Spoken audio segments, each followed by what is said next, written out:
Welcome to part two of The Land Tells the Story. When I come out here and look at these stone walls, I think about history. It's kind of hard to look at these stone walls and not think about one of our own New England poets, Robert Frost. He has a very famous poem called The Mending Wall.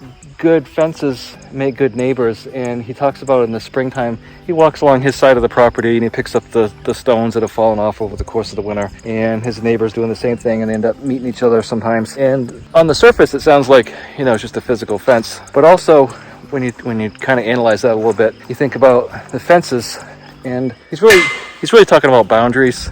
So, what in life we have interactions with all the people, and sometimes our boundaries may be a little lax in some ways. Like, we may let people say something or people get away with something, but anyway, he's talking about non-physical boundaries as well. I was able to go to the town office a number of years ago. They were doing some work changing the vault around, and I came across the old ledgers, and I found the ledgers from here from like the 1860s and probably back to the 1830s, and I could tell what they had for animals and what they grew. Back in those days, they taxed you on the amount of animals that you had, and so you had to write down and tell the town how many pigs you had, how many sheep, how many cows, how many heifers, how many bulls, how many horses, oxen, everything. So until, I can't tell you when they stopped doing it, but they used to have like a stud tax, so every man between the ages of 16 and 60, I don't remember the exact cutoff, they got taxed every year because they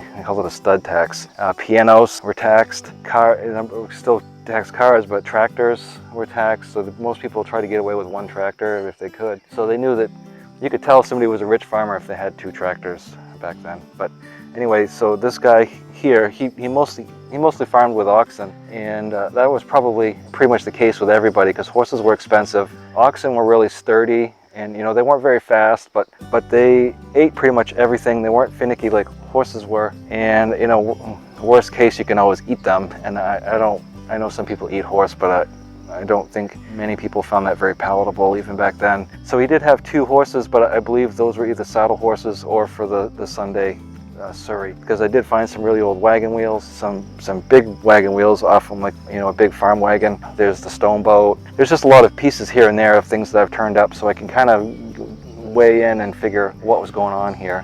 I also know, and I'll show you later, but up where my sheep are now was an orchard. There was some old growth apple trees. I still have one, and I tried to rejuvenate a couple, but they didn't make it, so now that is just a straight pasture. But you'll see as we walk around different things that are so cool. I've found broken hand scythe on the stone walls where they must have hit a rock and bent it. And I know too, so I'm told, when they broke a hand scythe, they would take the blade and bend it in half. I found somebody's lunch pail way down there, a little galvanized lunch pail like you'd see on Little House on the Prairie. I found Pepsi bottles, so somebody was out here working, put some Pepsi bottles, a lot of different things that you'll find. So this walls were about 3 to 4 feet, so that's what we're at here. And you can see this big rock must have been kind of fun getting this in here. But the big rocks, they would push them and get them on the bottom for a base, and they would kind of hit so it would stay together. But then you see all these two-fisted rocks and then the hand-sized rocks on the top. This is just really an indicator to me that these on both sides were crop fields because of the small rocks that are everywhere. A pasture, they wouldn't care. This area we're in right now was probably always pretty much a wetland, and I've made a kind of a diversion ditch. It's filled in a little bit now, but so it drains the fields down through here, and then it goes across my little road and goes back into the pond. You'll still find here and there at the edges of this field some kind of big rocks here and there, and this just tells me they never finished what they were doing down here. They probably just decided it was too rocky, they didn't bother. But you can see there's a double stone wall here, and a lot of the stones have been taken off for different things here and there. And then, as time progressed, I dug out a bunch of rocks, and they're there, and there's a stone dump right there.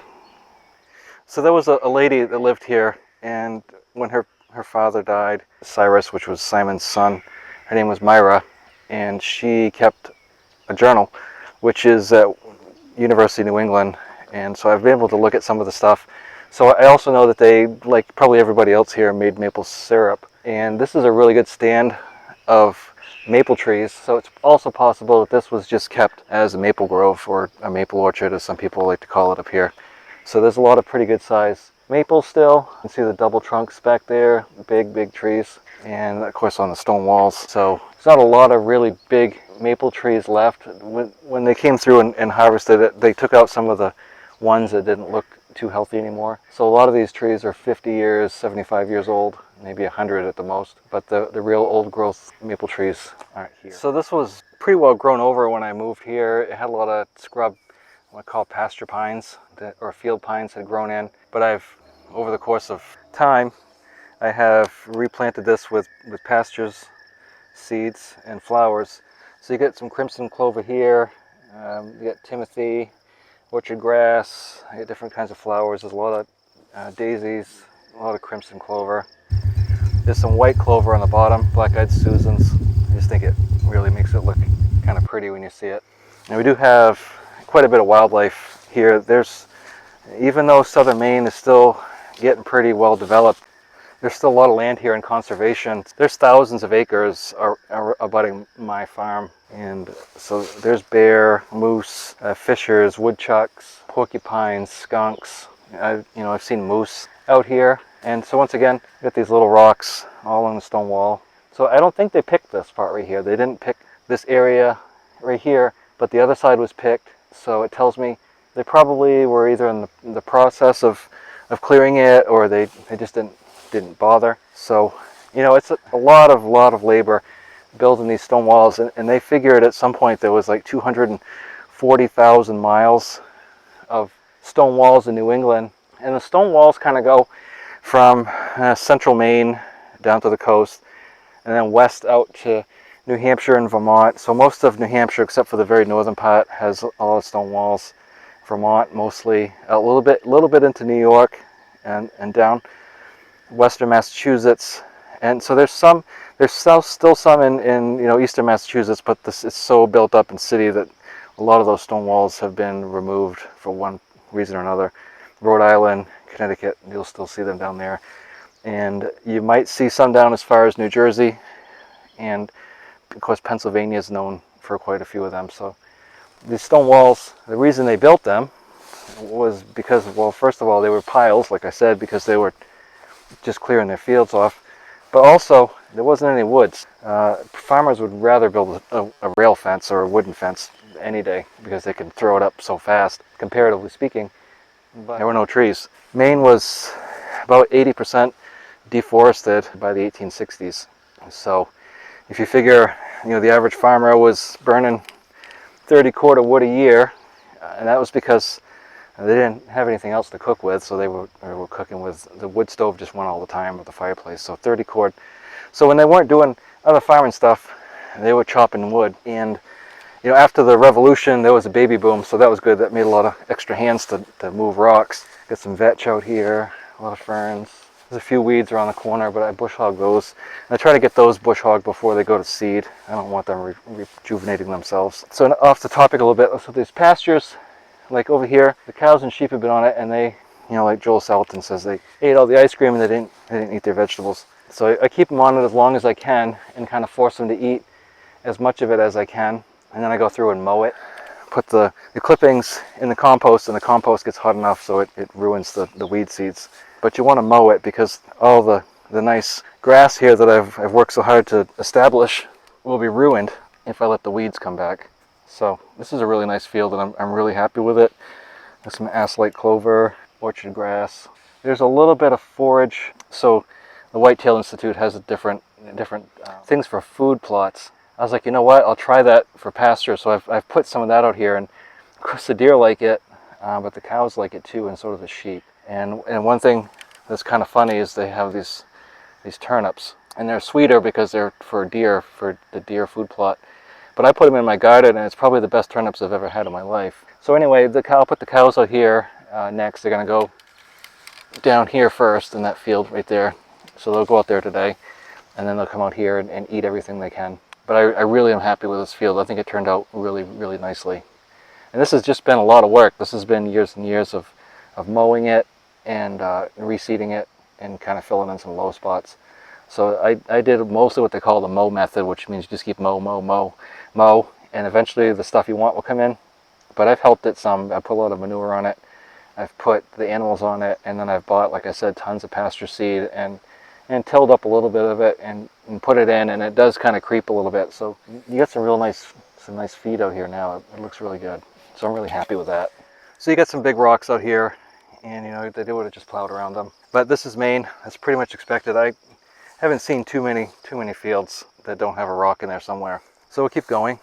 There's another big piece of ledge. So you just have to be careful when you're out here with a tractor and you're like mowing along. You don't want to drive off the edge of that. So junipers are another thing that you'll find up here quite a bit. And so the way that these come to be, well, for one thing, junipers, they have to have sunlight. They are intolerant of shade. They will not grow in the shade. So if you come into some area that's got forest, you may see some remnants of junipers. You may see a little bit here and there, but they don't really grow. You'll see them on power lines a lot because they spray herbicide on the power lines. You know, the big power line thoroughfares, they send in power from like Maine to Massachusetts or something. So you'll see them there, you'll see them in fields, and you will find them in the woods, but you'll mostly find them dead. So these right here, what these are, the animals don't really like them. They won't eat them. My grandmother used to make something out of juniper berries, and I can't remember what it was, and she used to make something out of dandelions too. But that's been lost to me. I see some strawberries down here, right there. These are all strawberries, wild strawberries. They'll typically go around these rocks. You'll see them near rocks a lot because, for one thing, they weren't mowed around, so they had the opportunity to germinate. And the animals will eat everything edible right up around the edge of it, so they've got all kinds of room to expand and grow. This is all junipers, and there's a couple places out here around the rocks with this junipers, and I just leave them. They're kind of neat to look at. People spend a lot of money at like box stores to buy these, and I've got them all here for nothing. So there's a stone wall across there, and I believe, and I'll show you why I believe, that next field, which is in the middle of the one I told you originally that would have been for crops, I believe that would have been pasture as well, for a couple of reasons, and we'll go take a look at that. Those are tree frogs you hear in the distance. They're down at the pond. And you know, another thing I really like about Maine is that all the poisonous snakes were eradicated 150 years ago. So, you know, who knows, with the global warming, they may come back, but there's no poisonous snakes out here, so I don't have to worry about stepping on something and getting bitten. And we do have snakes. We've got garter snakes, and black snakes, and some milk snakes. We've got the water snakes, and garter snakes they're kind of cute. They just little guys. They don't really bother you. And the black snakes are pretty tiny. The water snakes can get pretty big, and the milk snakes can be pretty aggressive. But they will bite you, but they don't have fangs. And the milk snakes, they typically will live around old farms. Funny, we had a bunch here. They love like stone walls, old timber, and whatnot, but they hate cats. Once I started letting the cats out to get the mice, all the milk snakes went to go find someplace else to live. So this field right here probably was crops as well, for the same reasons. Down at the bottom, there's a stone wall down there that's probably 20 feet wide. It's like they built a whole stone wall, front and back face, filled it, and then they built another stone wall, front and back, filled it. And then past that, there's a bunch of stone walls out through the woods. Those were probably for animals. Like, nothing up here was really going to hurt a cow or a horse. The coyotes would get the sheep, so the sheep would probably be kept up towards the house anyway, and they would have just been around back. So most farmers had, I don't know, half a dozen sheep because they spun the wool. But around 1810, Napoleon went to war with Spain, and Spain had these sheep. They were the merino sheep, and they were pretty well guarded as far as you couldn't export them. So William Jarvis was the ambassador to Portugal, and he snuck a sheep out of Spain into Vermont. You know, everybody was fighting in Europe, so it was hard to get the wool. The Spanish wool is what they call smart wool. It means it doesn't itch. If you buy smart wool clothing, it comes from a merino sheep. So the merino sheep, the market for them pretty much exploded right around 1820 or so, and that's about the time all the textile mills up here in New England came about. So in some cases, yeah, they did. I believe they did enslave a lot of the Native Americans to do these stone walls. So this is another sad part of our history. So we'll walk down here. There's another reason why I know this would have been a crop field. Sometimes you'll see a rock, it's just so big, and you wonder how it got there. Well, it was probably just deposited during the last ice age recession, and the farmers, they couldn't move something like that, so they just left it and decided that's where the stone wall is going to be. So yeah, they did incorporate a lot of existing big rocks into the stone walls. They just said, I can't pick that up. I'm just going to leave it there and go around. You'll see one right there too that's in the stone wall. There's some really big rocks, and that's kind of how they determined the field size. So after the Civil War, the sheep were kind of a dying fad. They still had some. There were still textile mills here, but they kind of went from flax and wool over to cotton. So most of the textile mills up here were cotton, although there still were some mills that had blankets and things like that. Then shoes were a big thing up here in Maine. They called them shoe shops or shoe factories, and that's pretty much all gone. I think New Balance still makes shoes here, and LL Bean. When we come down off the slope of this field, you see how it's really gradual, and then it kind of levels off right here a little bit, and then it'll drop off again right there. And what that tells me is they plowed and plowed and plowed and harrowed and harrowed and harrowed this field, and eventually a lot of the dirt just got smoothed out down here. So I bet if you dug right here, you'd find it's pretty deep loam. There's no rocks here. And you can see here tons and tons of small rocks, so that would have been a crop field too. But then after the Civil War, like I said, the age of sheep farming was pretty much over. But during the Civil War, and particularly after the Civil War, railroads really came into being, especially up here in the Northeast in New England. There was just railroads, tracks everywhere. So it made it really easy for farmers to get their products to market.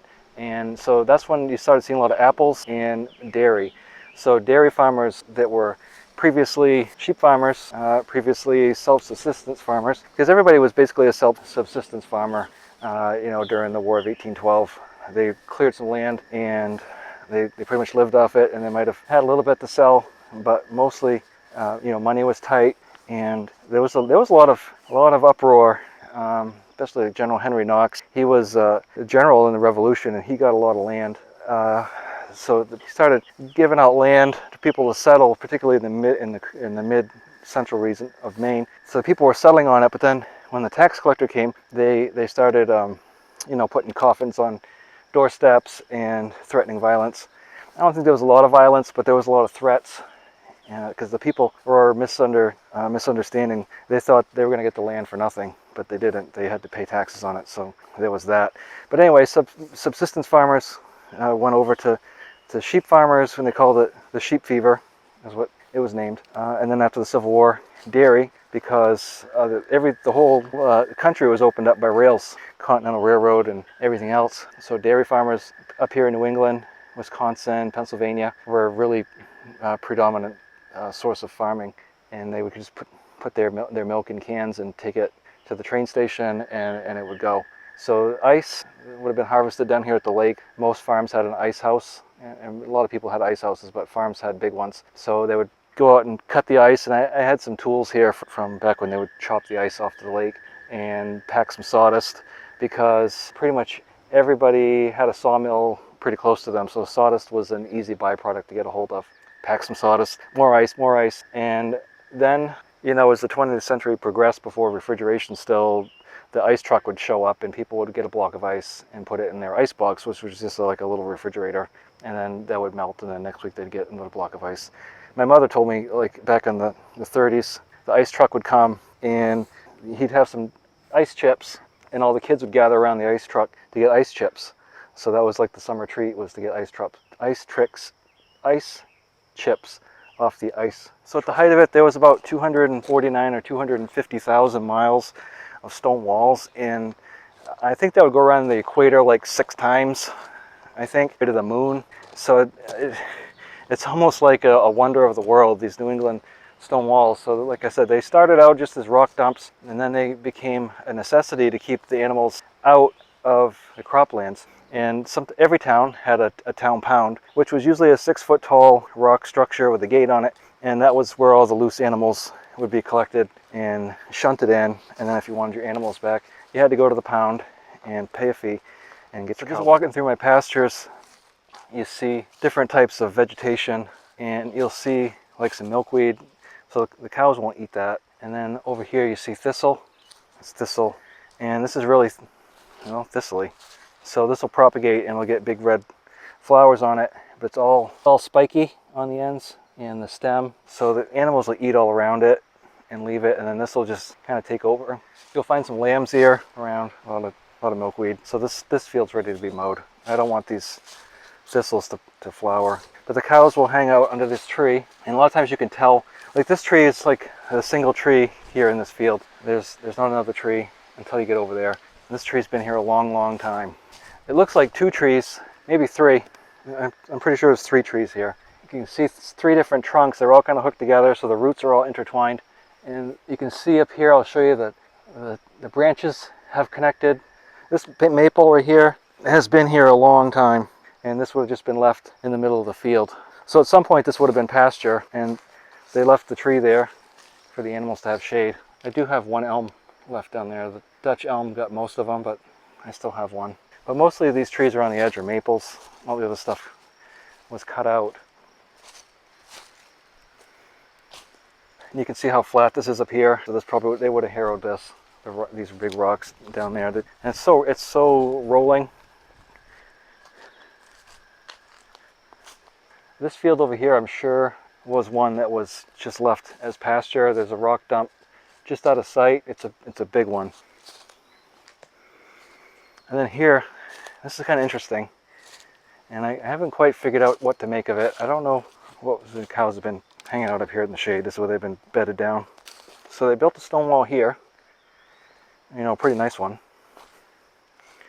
Then they have a stone wall here. And you know, these rocks, they're kind of big, so they probably couldn't lift them or whatever. But there's so many small rocks here too, so that doesn't make any sense to me. What was going on? If they were planning on making cattle lanes through here. But it's so short of a space. And then I've got another stone wall here. Okay, it ties almost into this one. There's like a little opening, and it goes out into a triangle. You can see some of the rocks have fallen down. You know, there's no way they were gonna do anything with those boulders, so I'm not sure if they were just gonna build another stone wall up there. I don't know why they wouldn't just put them here. You know, there's a giant rock right there. That one's kind of like a flat slab one. It's just kind of standing there. And that stone wall there is probably 5 feet tall, and probably 5 or 6 over here. So I'm not sure. I couldn't tell you exactly what was happening here, unless they were planning on just making a cattle lane through here, because you know it's kind of a lane right there, and they just didn't finish it.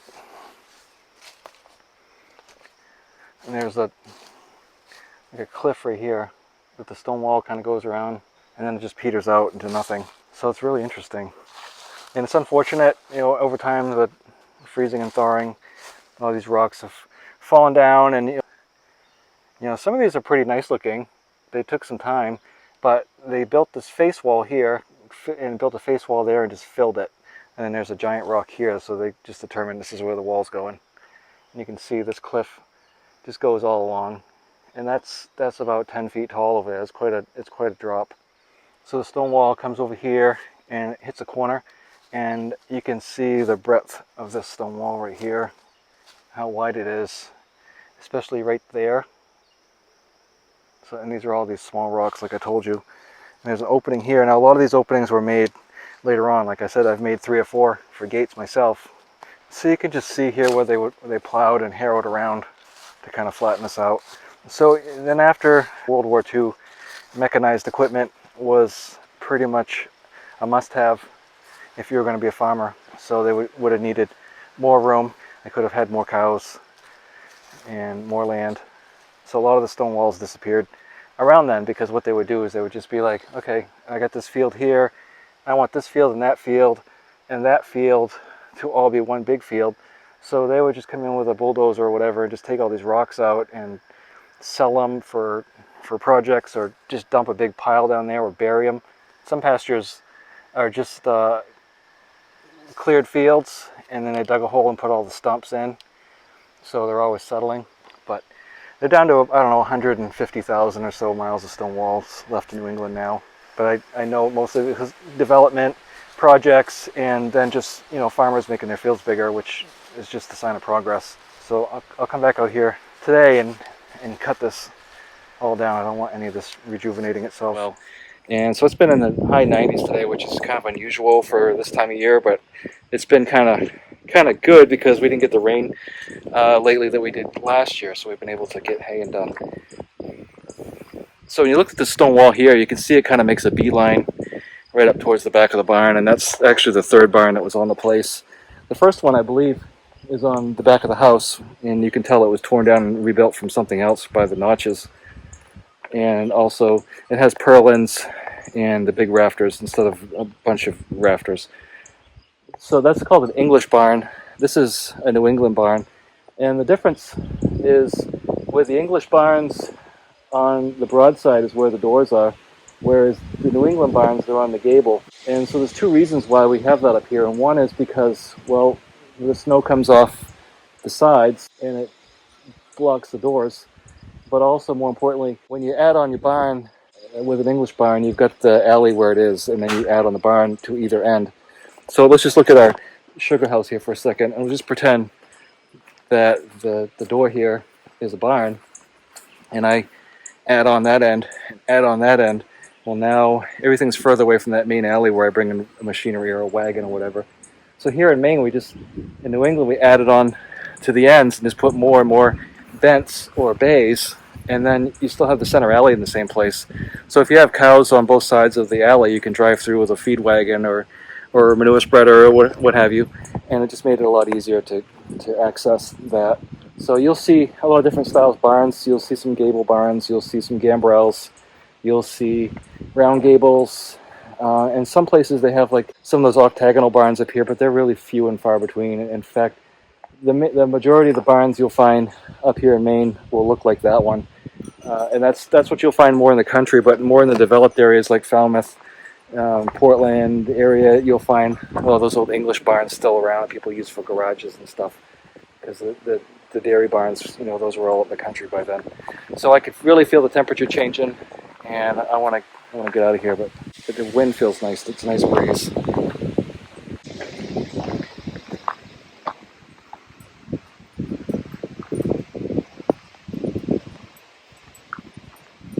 You can see those clouds. Really, the heat just broke. I've mentioned this before, but I'm here, so I'm just going to say it again. This was built as a pump house.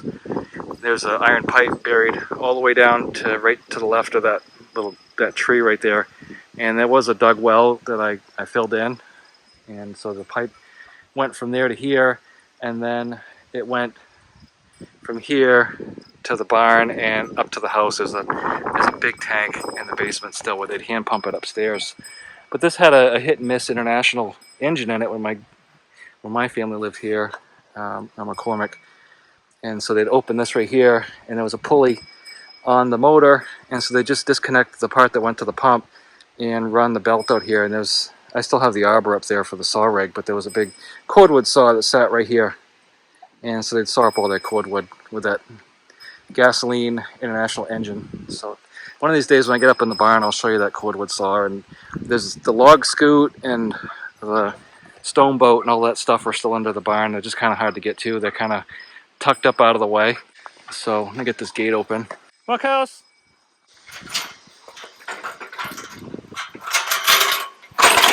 Come on, cows.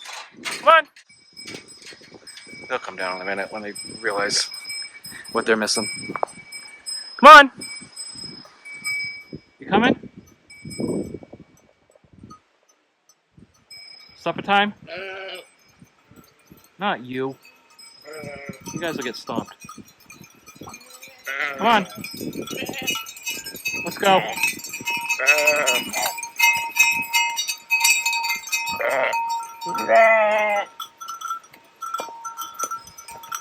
What you looking at? Decided this is what I need to do. I poured concrete and I put these patio blocks, made a stone trough, and I had it looking kind of good, but somehow they got out of the pasture up there last night. I guess they went around and they uprooted a couple of them, so it's kind of out of plumb now, but whatever, it's just a trough. So I'll just keep filling this in as I go, but I figure this nice cement trough right here will do the trick.